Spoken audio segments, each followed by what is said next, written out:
सब जुडिस हो उसके विषय में हम चर्चा नहीं कर सकते। अरविंद केजरीवाल को ये बरी कर देते हैं, जेल गए हुए आदमी को जिसको ना सुप्रीम कोर्ट से ना हाई कोर्ट से राहत मिल पा रही है, उसको इनका संविधान जो 1975 में आपातकाल वाला संविधान इन लोगों का है, उस संविधान के हिसाब से बरी कर देते हैं। एक व्यक्ति जो मामला सब जुडिस है, हाई कोर्ट ने जिसपे स्टे कर रखा है, उसको ही अपराधी घोषित करने का काम करते हैं। तो निश्चित रूप से एक संविधान को खत्म करने का काम यदि वास्तव में किसी ने किया हो तो वो कांग्रेस ने किया।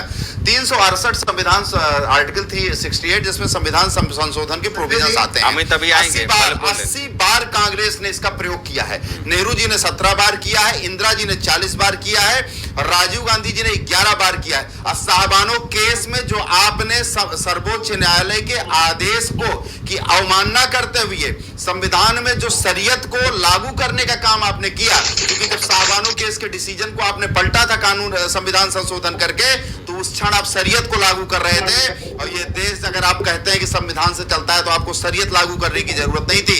अमित तिवारी जी, आपने इस देश में शरीयत को लागू करने का काम, शरीयत को प्रश्रय देने का काम किया हुआ। मनमोहन सिंह सरकार ने 6 बार, मनमोहन सिंह सरकार ने 6 बार संवैधानिक अमेंडमेंट किए हुए हैं। और एक इंदिरा गांधी का जो 42वां संविधान संशोधन आया, इसको हम मिनी कॉन्स्टिट्यूशन भी कहते हैं। 42वें संविधान संशोधन में भारत के जो 74 वर्ष का इतिहास, जिसमें प्रेम्बिल को बदल दिया गया।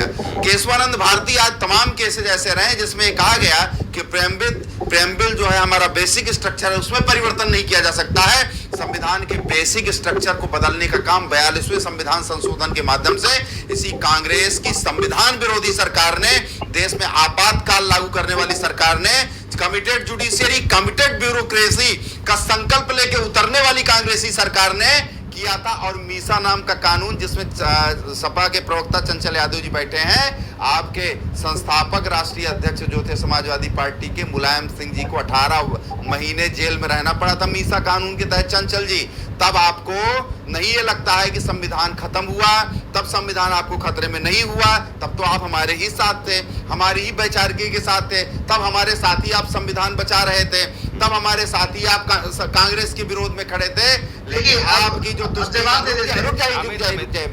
बार मैं बोल रहा हूँ, आप कहे धैर्य खो रहे हैं। लेकिन जब आपको तुष्टीकरण की याद आई, चूंकि आपका वोट बैंक है, तो अब आपके पास जब कोई नहीं चारा बचा, तो इस देश के, इस भारत को विखंडित करने का काम, भारत को जो राष्ट्रवाद है भारत का जो हिंदुत्व है, उसको खंड खंड करने का काम आपने करने का चंचल जी और अमित जी आपने प्रयास किया है। निश्चित रूप से इस देश की जनता, अमित जी, इस देश की जनता, इस प्रदेश की जनता, आपने जातिवाद का जो जहर बोने का काम इस देश में, इस प्रदेश में आप दोनों लोगों ने मिलकर किया है। आपको इस प्रदेश में जनता नहीं माफ करेगी। 2027 और 2029 में आपका सुपड़ा साफ हो जाएगा, आपको हवा नहीं लगेगी। आपके साथ क्या हो गया? जो आपने झूठ बोला है, जो आपने खटाखट फटाफट किया है, जो आपने संविधान को खत्म करने का कुचक्र आपने रचा, ये सारे कुचक्र और घटनाक्रम सब आपके रचे हुए हैं। इस प्रदेश और देश की जनता ठीक से जानते हैं। अमित जी, आपको भागे हुए कोई गली नहीं मिलेगी। ये प्रदेश की जनता आपको पुनः भगाएगी। पर्याप्त समय लेके अमित आ रहे हैं, एक सवाल जरा मुझको भी कर लें तो, मेरे भी जिज्ञासाएं होती है भाई जी।